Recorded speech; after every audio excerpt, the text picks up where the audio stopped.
Χάρακας. Έτσι λέγεται το φαράγγι που θα διασχίσουμε σήμερα και βρίσκεται στο Δήμο Στηρέων, στο νοτιοανατολικό τμήμα της Εύβοιας.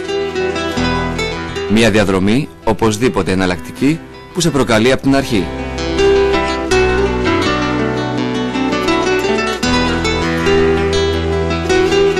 Η πεζοπορία μας ξεκίνησε με τροπικές εικόνες, έτσι θα πάει μέχρι κάτω? Ναι, θα μπορούσαμε να το πούμε και έτσι. Βλέπεις, η Βλάστης είναι τόσο πλούσια στο φαράγγι του Χάρακα, που έτσι, ποιητική αδεία θα μπορούσαμε να το πούμε.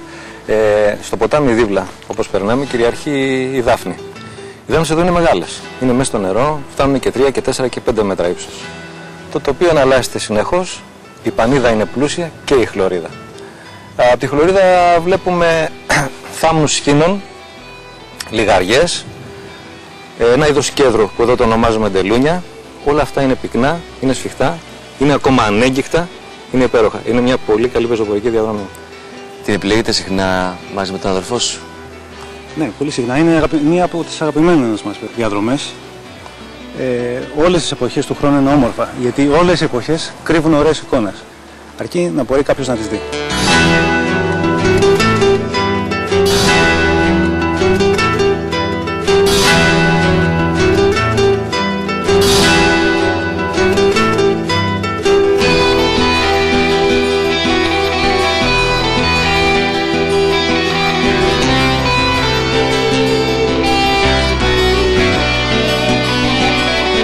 Στη διαδρομή που κάναμε μέχρι εδώ θα έχεις παρατηρήσει ότι κατά τόπους υπάρχουν πέτρινες μάντρες. Είναι αυτές οι μάντρες οι οποίες φανερώνουν την ανθρώπινη δραστηριότητα που υπήρχε πριν 40-50 χρόνια στην περιοχή. Μια δύσκολη περιοχή που χρειαζόταν πολύ μόχθο και πολύ κόπο προκειμένου να επιβιώσουν. Από ό,τι βλέπεις, πέτρα-πέτρα έχουν χτίσει μάντρες για να κρατήσουν τη γη, να κρατήσουν το χώμα και να καλλιεργήσουν μικρά χωραφάκια για τις ανάγκες του σπιτιού, αλλά και για ζωοτροφές. Τώρα όλα αυτά έχουν καλυφθεί από σχήνους. Τώρα αυτά βέβαια έχουν λογκώσει, όπως λέμε εδώ, δηλαδή έχουν καλυφθεί από σχήνους, στιμάρια αλλά υπάρχουν όμως, υπάρχουν στη διαδρομή και τα διακρίνεις. Ήταν πολύ δύσκολες εποχές, αλλά και πολύ ζωντανές. Η διαδρομή τώρα που βλέπεις έρημη και ήσυχη και τα λοιπά και όμορφη και τα λοιπά, τότε στην κυριολεξία έσφιζε από ζωή. Στην κυριολεξία οι πλαγιές αντιλαλούσαν από τα κυβροκούδουνα, από τα γίδια και τα σφυρίσματα των τσοπαναρέων. Υπάρχουν ακόμα τσοπάνιδες, μαντριά που πιθανόν μπορούμε να δούμε στη διαδρομή μας? Ναι, Θημίο, πραγματικά η παράδοση αντιστέκεται ακόμα. Υπάρχουν άνθρωποι οι οποίοι ζουν από την κτηνοτροφία, λίγοι μεν, αλλά υπάρχουν ακόμα.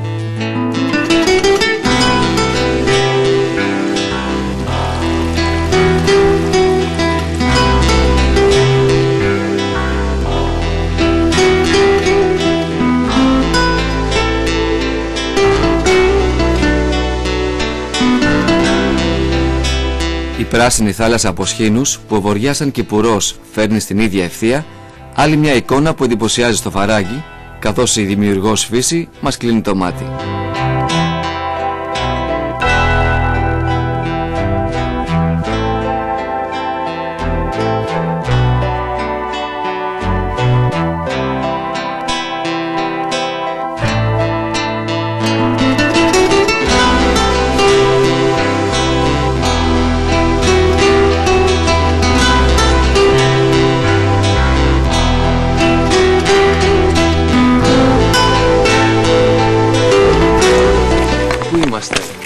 Είμαστε 2,5 ώρες μακριά από την Αθήνα. 2,5 ώρες από Αθήνα. Αλλά φαντάζομαι ότι και εδώ θα έχει μόνιμους κατοίκους. Μόνιμους κατοίκους έχει πολλούς. Αλλά καλύτερα για αυτούς να σου πει ο Μιχάλης. Τους γνωρίζεις? Τους γνωρίζω, τους παρατηρώ χρόνια. Οι μόνιμοι κάτοικοι της περιοχής ή περπατάνε στα 4, ή έρπουν ή πετάνε. Αυτό σημαίνει ότι η πανίδα της περιοχής είναι σε πολύ καλή κατάσταση. Υπάρχουν αρπακτικά πουλιά, υπάρχουν οδικά πουλιά και υπάρχουν ζώα τα οποία αγρίμια, λεπούδες, κατζόχυροι, κουνάδια. Από αρπακτικά έχει γερακίνες, πετρίτες, έχει τέτοια? Πάρα πολλά, ναι, βεβαίως. Και περνάνε και ίδια ετών. Η πανίδα λοιπόν βρίσκεται σε πολύ καλή κατάσταση. Το φαράγγι του Χάρακα είναι φυσική μας κληρονομιά. Την αγαπάμε, τη σεβόμαστε, την προστατεύουμε και καλούμε οποιονδήποτε φίλο θέλει να έρθει στα Στήρα, να πάρει πληροφορίες από εμάς, από το Δημαρχείο και να έρθει να ζήσει στιγμές δίπλα σε παρθένα φύση. Εδώ όμως που βρισκόμαστε σιγά σιγά πλησιάζουμε προς την έξοδο και μυρίζει Αιγαίο. Πάμε να δούμε.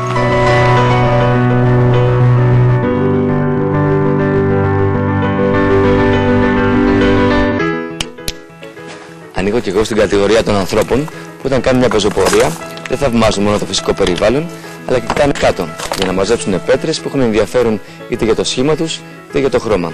Αυτή, ας πούμε, για παράδειγμα, έχει ένα πολύ ωραίο όχρα με λίγο κοκκινάκι στην άκρη. Ενώ αυτή έχει ωραίο σχήμα και είναι λεγόμενη χαλκουδέρα και είναι πράσινη επειδή έχει μέσα της ψήγματα χαλκού.